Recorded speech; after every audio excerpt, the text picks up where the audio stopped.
Hello friends, இன்றைக்கி வந்து passport ஆன்லைனில் எப்படி அப்ளை பண்ணுறதுன்னு பார்க்கலாம். ஃபஸ்ட்டு பாஸ்போர்ட் சேவா வெப்சைட் உள்ளே போயிட்டேன். நெக்ஸ்ட்டு வந்து ஆர்டினரி பாஸ்போர்ட்னு ஒரு இருக்கும், கீழே போனீங்கன்னா அது கொடுத்துட்டிங்கன்னா ரெஜிஸ்டர் நோ கொடுத்துடணும். அடுத்த பேஜில் வந்து பாஸ்போர்ட் ஆஃபீஸ் சென்னை, உங்கள் நியர்பை லொக்கேஷன் அதெல்லாம் போட்டுக்கோங்க. தென் உங்கள் நேம், ஃபுல் நேம் ஆட் பண்ணிடுங்க. அடுத்து டேட் ஆஃப் பர்த், என்னோடய டேட் ஆஃப் பர்த் நான் போட்டுக்கிட்டேன். அண்ட் தென் மெயில் ஐடி போட்டுக்கணும். மெயில் ஐடி ஆட் பண்ணதும் கீழே வந்து நம்மளோட லாகின் ஐடியும் மெயில் ஐடியும் சேமாக இருக்கணுமான்னு கேட்டுக்கோம். மோஸ்ட்டாக நீங்கள் அதுவே கொடுத்துக்கோங்க, அதுதான் ஈஸியாகவும் இருக்கும் உங்களுக்கு. அண்ட் கீழே வந்து பாஸ்வேர்ட் போட்டுக்கோங்க. பாஸ்வேர்டுக்கு கொஞ்சம் கண்டிஷன்ஸ்லாம் இருக்கும், அதான் அந்த அப்பர் கேஸ் யூஸ் பண்ணணும், அது அப்படி அது அந்த பாலிசியில் போனீங்கன்னா உங்களுக்கு டீட்டெயிலில் கொடுத்துருப்பாங்க. தென் கீழே இன் கொஸ்டின்ஸ் அப்படி கொடுத்துருப்பாங்க. அதில் வந்து நான் வந்து பர்த் சிட்டி கொடுத்துட்டு எங்கே பிறந்தேன் அந்த சிட்டி நேம் போட்டுட்டேன். தென் கீழே கேப்சா இருக்கும், அந்த கேப்சா அதில் இருக்க மாதிரியே போட்டுருங்க. அப்புறம் ரெஜிஸ்டர் கொடுத்தீங்கன்னா உங்களுக்கு ஒரு மெயில் போயிருக்குன்ற மாதிரி வரும். மெயில் ஐடி ஓப்பன் பண்ணதும் கீழே ஒரு லிங்க் வரும். அந்த லிங்க் ஓப்பன் பண்ணிவிட்டு உங்களோட மெயில் ஐடி திரும்ப போட்டுட்டு நீங்கள் சப்மிட் கொடுத்தீங்கன்னா, சப்மிட் கொடுக்கணும். சப்மிட் கொடுத்ததும் ரெஜிஸ்டர் ஆகிடும். ரெஜிஸ்டர் ஆனதும் நெக்ஸ்ட்டு பேஜ்லேயே லாகின் பாஸ்வேர்ட் கேட்கும், திரும்ப கொடுத்துட்டு லாகின் பண்ணிடுங்க. லாகின் பண்ணதும் ஃப்ரெஷ் பாஸ்போர்ட் கேட்கும், அது கொடுத்துட்டு கீழே click here to fill application கொடுத்துருங்க. அண்ட் தென் நம்மளோட ஸ்டேட்டு, டிஸ்ட்ரிக்ட் ஆட் பண்ணிடுங்க. நான் சென்னை போட்டுட்டேன். அண்ட் நெக்ஸ்ட் பேஜில் வந்து ஃப்ரெஷ் பாஸ்போர்ட் அப்ளை பண்ணிடுங்க. நார்மல் போட்டுருங்க. தட்கலும் இருக்கும், தட்கலுக்கு வந்து உடனே கிடச்சிரும், ஆனால் எக்ஸ்ட்ரா அமௌண்ட் பே பண்ணுற மாதிரி வரும். மோஸ்ட்டாக நீங்கள் நார்மலே போட்டுருங்க. அண்ட் பேஜஸ் கிளிக் பண்ணிடுங்க. அடுத்த பேஜில் வந்து ஆஸ் யூஷுவல் அதே மாதிரி தான் நம்ம ஃபஸ்ட்டு பண்ண மாதிரி நேம்,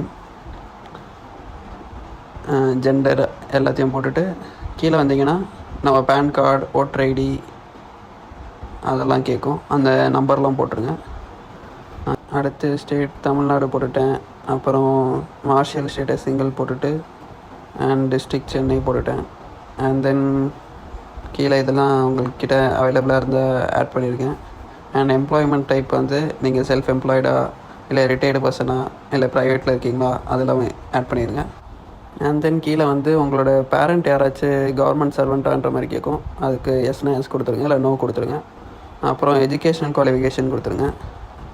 அண்ட் தென் கீழே வந்து நான் ஈசிஆர் கேட்டகரின்னு ஒன்று இருக்கும், அது மோஸ்ட்டாக இங்கே லிஸ்ட்டாக ஒரு ப்ரீஃபாக கொடுத்துருப்பாங்க, அது பார்த்துட்டு ஆன்சர் பண்ணுங்கள்.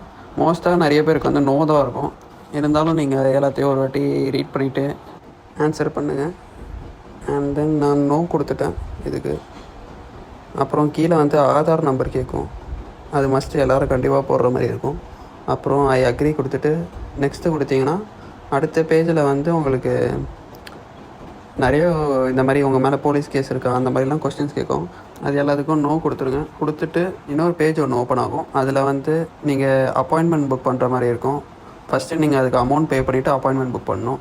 அப்பாயின்மெண்ட் புக் பண்ணுறப்போ உங்களுக்கு நிறைய ஆப்ஷன்ஸ் கிளம்பிக்கும். இப்போ சென்னையில் வந்து நிறைய ப்ளேஸஸில் இருக்குது பாஸ்போர்ட் ஆஃபீஸ். மற்ற டிஸ்ட்ரிக்ஸ்லாம் இப்போது ஓரளவுக்கு நிறைய ப்ளேஸஸில் இருக்குது, இருந்தாலும் சீக்கிரமே எல்லா டிஸ்ட்ரிக்ஸ்லேயும் பாஸ்போர்ட் ஆஃபீஸ் கொண்டு வரேன்ட்டு இப்போது கவர்மெண்ட் சொல்லியிருக்காங்க.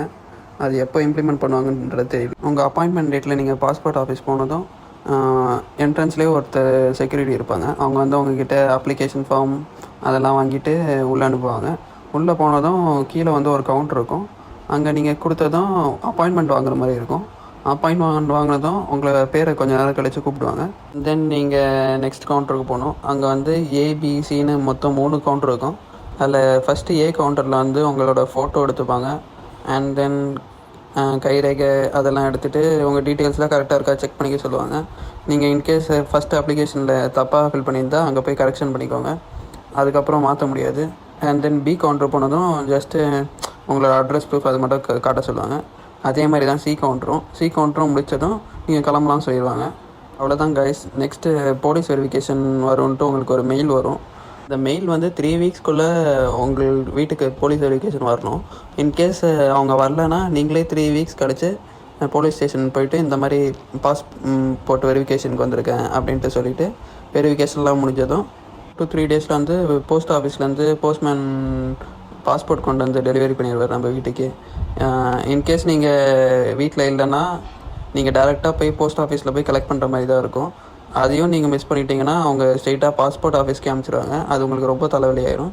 ஸோ உங்களுக்கு மெசேஜ் வரும், அதையாச்சும் நீங்கள் செக் பண்ணிகிட்டே இருந்தீங்கன்னா கரெக்டாக ப்ரொசீட் பண்ணிடலாம். அதான் கைஸ், உங்கள் கையில் பாஸ்போர்ட் கிடச்சிரும். இந்த பாஸ்போர்ட்க்கு சார்ஜஸ் எவ்வளோ ஆகும்னா, நம்ம ஆன்லைனில் அப்ளை பண்ணுறப்போ 1500 ஆகும். நீங்கள் பாஸ்போர்ட் ஆஃபீஸ்க்கு கொண்டு போகிற டாக்குமெண்ட்ஸ்லாம் பார்த்தீங்கன்னா மார்க் ஷீட் கொண்டு போகணும், ஆதார் கார்டு, மோஸ்ட்டாக எனக்கு தெரிஞ்சு எல்லா ஒரிஜினலும் கொண்டு போயிருங்க, and 2 copies of Aadhaar card and application. இது ரெண்டுமே வச்சுக்கிட்டிங்கன்னா யூஸ்ஃபுல்லாக இருக்கும். நீங்கள் தட்கலில் பாஸ்போர்ட் போடுறதோட நார்மல்லே பாஸ்போர்ட் போட்டுடலாம். தட்கலில் காஸ்ட் அதிகமாக தான் ஆகும், ஆனால் நார்மலில் போட்டாலே உங்களுக்கு சீக்கிரமாகவே கிடச்சிடும். எனக்கு வந்து 2 வீக்ஸ்லேயே பாஸ்போர்ட் கையில் வந்துருச்சு. இந்த மாதிரி யூஸ்ஃபுல்லான கண்டென்ட்லாம் பார்க்குறதுக்கு நம்ம சேனலை மறக்காமல் சப்ஸ்கிரைப் பண்ணிடுங்க ஃப்ரெண்ட்ஸ், அண்ட் லைக் பட்டனும் போட்டுருங்க. தேங்க்யூ.